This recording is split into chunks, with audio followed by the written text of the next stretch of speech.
For millions of years, our planet has evolved to sustain life for the billions of people who live here. Throughout her vast history, Mother Earth has remained in a pristine state of life-giving balance and abundance. But over the past decade, in what could be considered a blink of an eye, we changed the world we were meant to live in. With the coming of the Industrial Revolution, we polluted our air, contaminated our water, depleted our soils, and introduced thousands of new chemicals into our environment. These chemicals and pollutants have resulted in a more toxic environment than at any other time in the history of the world. And now, it is not only possible for you to end up with many of these chemicals in your body, it is inevitable. We inhale pollutants into our lungs from the fossil fuels we burn, and consume herbicides and pesticides from the food we eat and water we drink. But these are not the only source of toxins in our bodies. A surprising number come from the personal care products and household cleaners we use every day. If you wash your face, brush your teeth, shampoo your hair, use deodorant, or rub lotion into your skin, you almost certainly have potentially harmful chemicals in your body at this moment. It doesn't stop there. If you clean your clothes with detergent, live in a home with stain-free carpet, or drink bottled water, chances are you have potentially harmful chemicals in your body that can wreak havoc to your health. Most people realize that we now live in a world that's far different than only a few decades ago. We live with air pollution and water contamination, for example, and most people know about these issues because we hear about them every day in the newspapers and on television.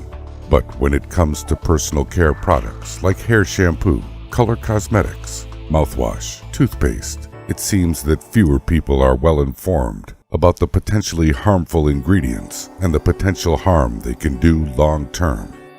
The problem essentially is that we are living with over 80,000 man-made chemicals in our environment. Chemicals that are used in everything from food and packaging to personal care products to prescription drugs to solvents and cleaners and detergents of every kind. But not only do we have those 80,000 chemicals to contend with, we invent about 2,000 new ones every year. Even more shocking than that, we import or produce an estimated 7.1 trillion pounds of those chemicals into the United States annually.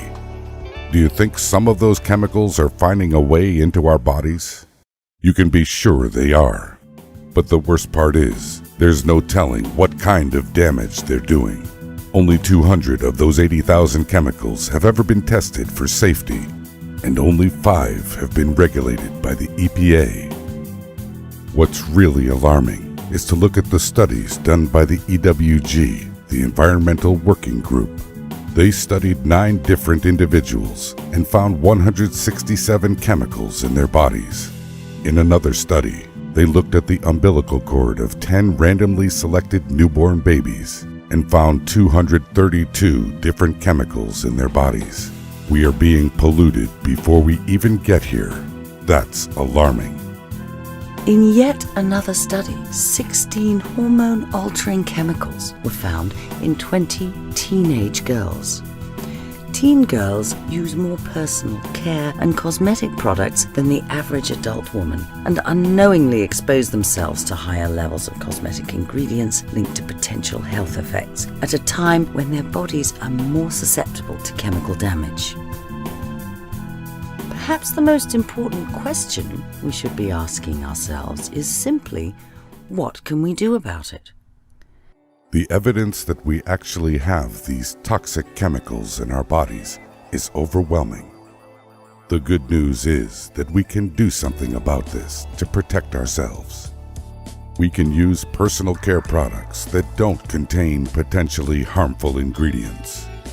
However, we also experience oxidative stress from our environment. When oxidation occurs, free radicals that are in our environment attack our cells.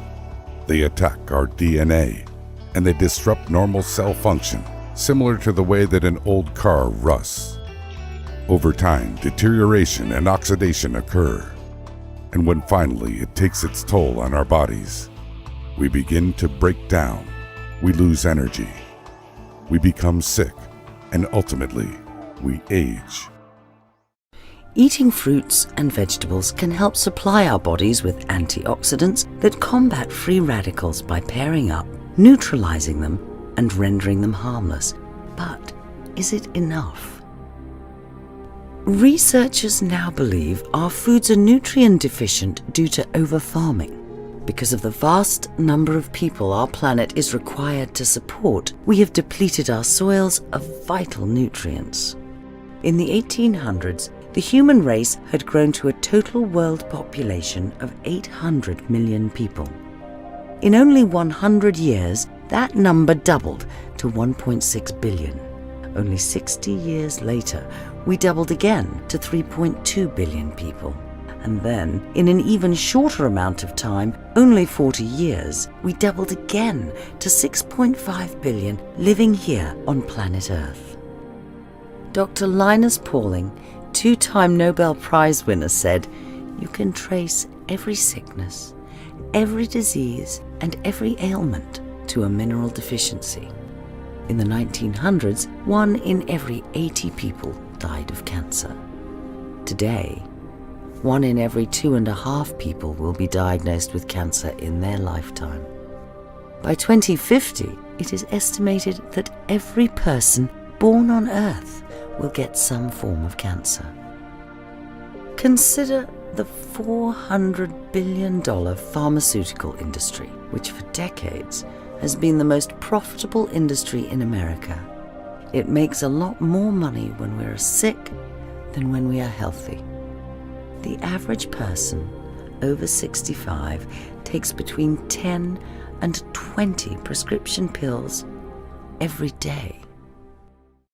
What is the alternative?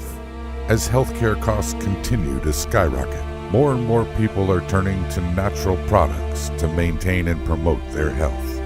While our advances in modern science have introduced a plethora of harmful chemicals into our everyday lives, that same science has provided us with the means not only to pinpoint the problem, but to provide a solution.